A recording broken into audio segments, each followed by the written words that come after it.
These are the most disturbing X-ray images, and this is a massive trigger warning. This is Los Angeles builder Victor Benavides. And one day, he was repairing a roof when he fell backwards holding onto a nail gun. The nail gun then went off and shot a few nails randomly.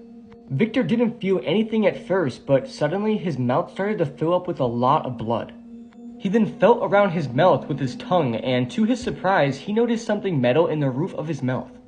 He then got an X-ray, and the X-ray then revealed that a 3.5-inch nail had shot up into the roof of his mouth and embedded itself in his skull, missing his brain by a millimeter, which would have been fatal.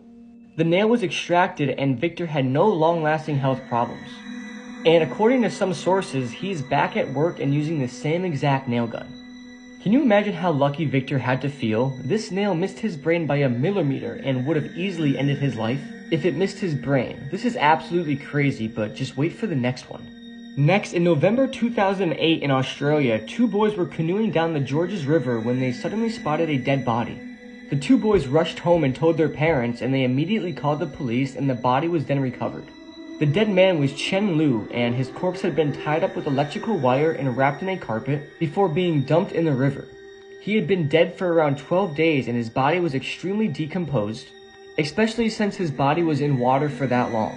An X-ray of his corpse revealed extremely disturbing injuries.